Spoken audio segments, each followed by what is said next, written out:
This story is about 10 rather close relations of ours who seem to get into almost exactly the same kind of trouble we do.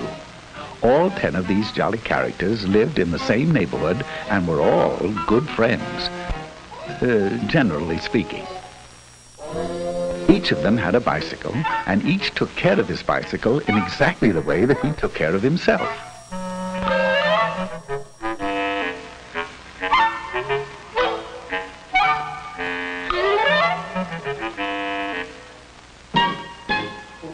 One day they held a group think and decided to have a picnic in a little park just 9 blocks away.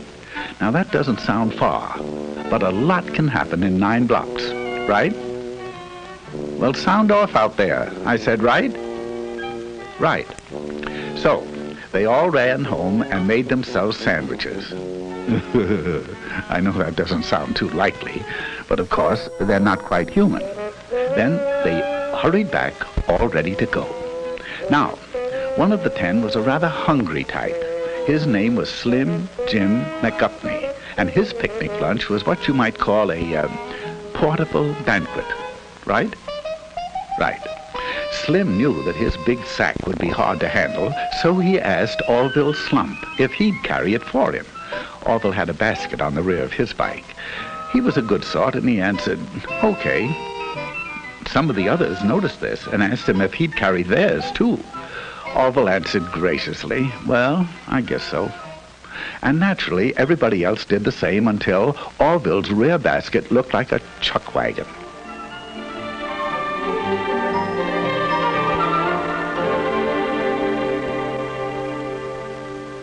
At last, they were ready to go, and at a given signal, they went.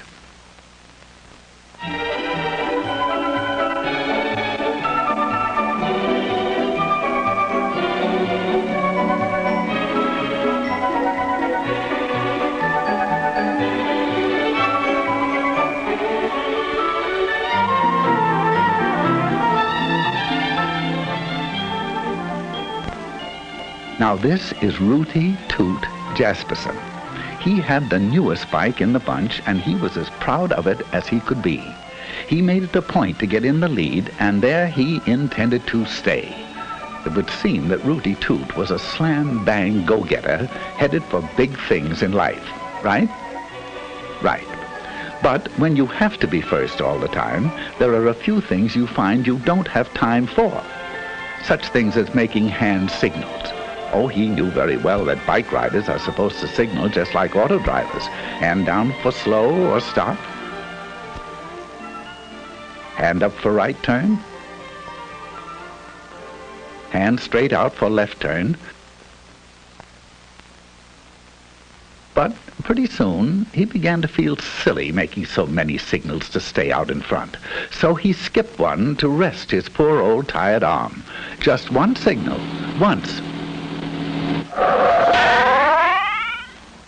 At this point, Rooty Toot Jasperson left the party.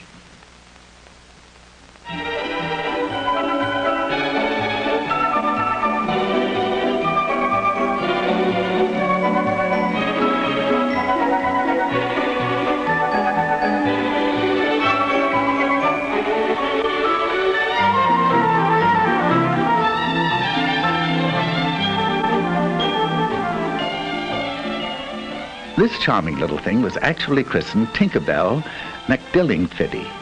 She's a sweet and lovely girl, but she has a rather poor memory. Sometimes she forgets to brush her teeth. Sometimes she leaves homework at home. And sometimes she forgets to look at traffic signals. Now she knows that she should. She knows that she should ride just like auto drivers drive. But she's so busy being happy all the time that her little thoughts tend to wander and... Oh, dear, dear, they're wandering again. Here she goes.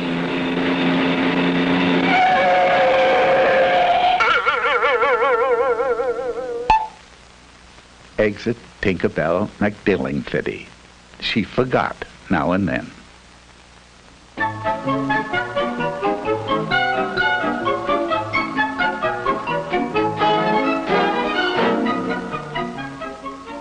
Now, let me introduce Philip Flugel.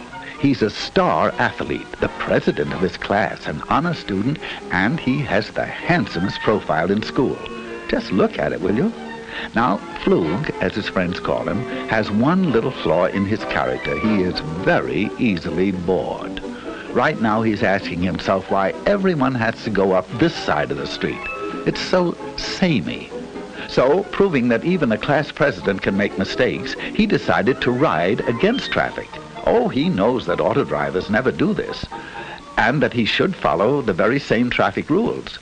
But he's in the mood to do something different. Anyway, there are no policemen around to see him.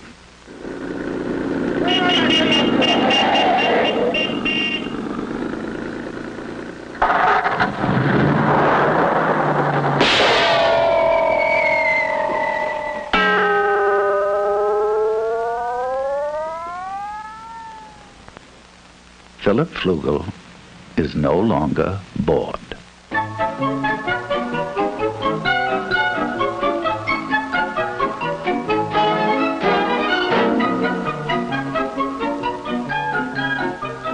You've probably wondered about this fellow on foot. Well, his name is Mosby Pomegranate.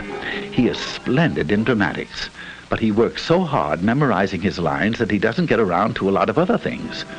He never made it down to register his bike and get a license for it. He knows very well that a license makes it easy to find out who he is if he's in an accident, and makes the bike easy to trace if it's lost or stolen. That's his trouble. Last week, while he was rehearsing the lead in King Kong, someone rode off with his bike.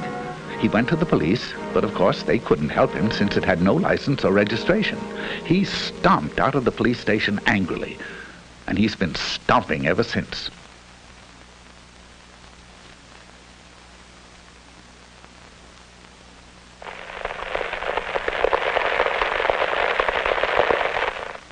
Farewell, Mosby Pomegranate, victim of fallen arches.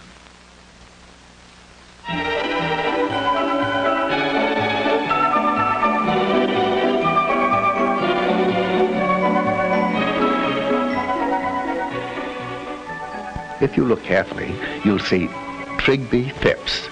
He's the smaller one in Eclipse, trying to make that bike go. His passenger is an old friend of ours, Slim Jim McDuffney. Slim Jim's bike recently collapsed from the effects of his diet, and Trigby, being a nice little fellow, agreed to ride him. Now, he knows that no auto driver would drive with a passenger in his lap. He also knows that you can't see ahead very well with someone on the handlebars, and that you can't control the bike well, and that you can't make signals either. Furthermore, it is tiring. Right? Right.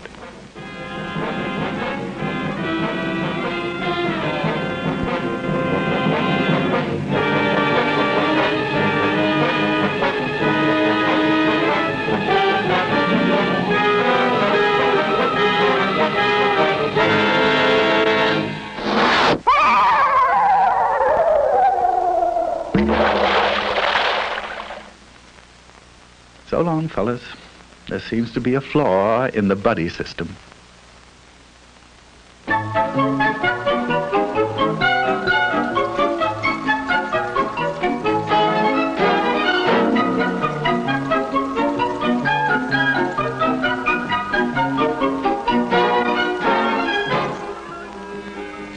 Meet Nellie Zweiback. She's as nice as can be on foot.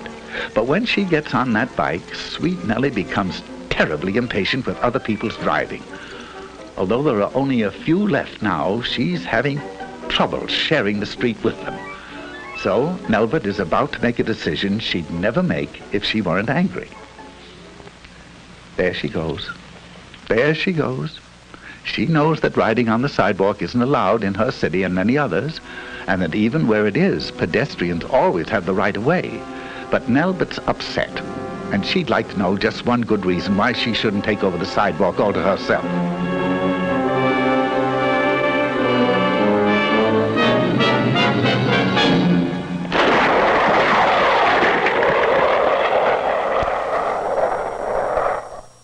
Nelbert Zweiback got her one good reason.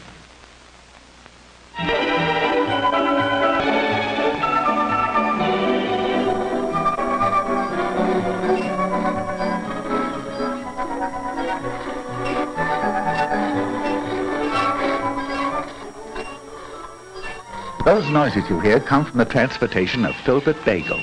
Filbert hates his old bike. He refuses to take care of it because his folks will probably give him a new one for his birthday. He can't see any reason for taking care of a heap of junk, even if he made it that way himself. He will in a moment, though. You see, he doesn't know it, but he'll find out that there's not a shred of a brake left.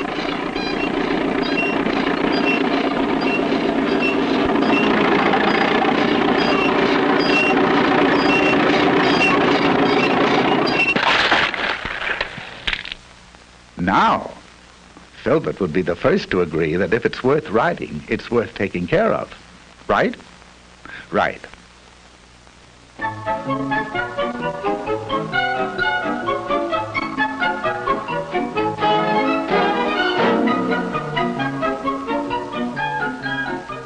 Quickly meet Stanislaw Higginbottom while you can. He's a nice boy, but he won't be with us long.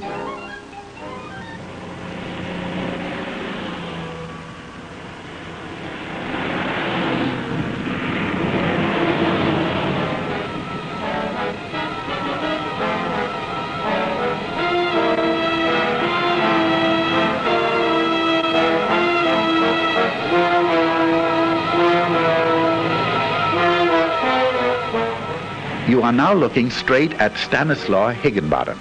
He has neither lights nor reflectors.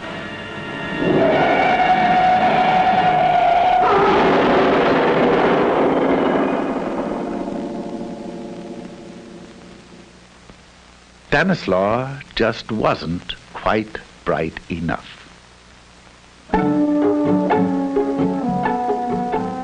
All of which leaves Orville.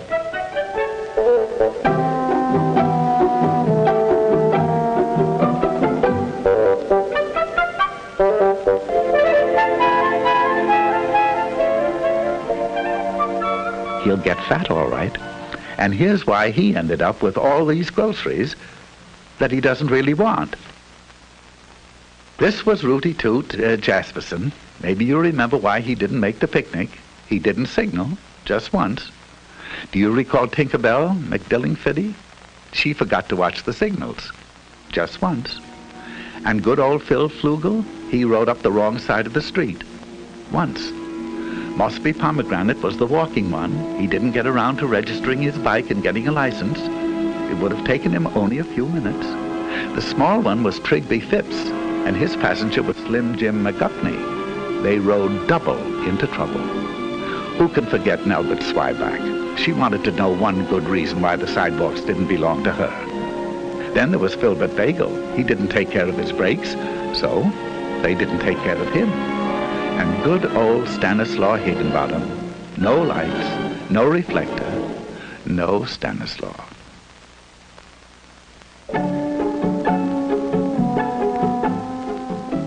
So that's why Orville Slump is picnicking alone today. He watched the signals, he obeyed traffic signs, he made hand signals, he rode alone, he stayed on the right side of the street, got a license, rode just like auto drivers drive, and kept the brakes and all in good condition.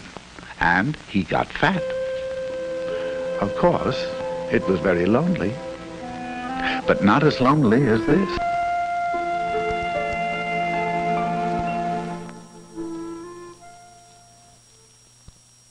But then, as anyone can plainly see, he wasn't a monkey, right? Now, that sounds as if you really mean it, right?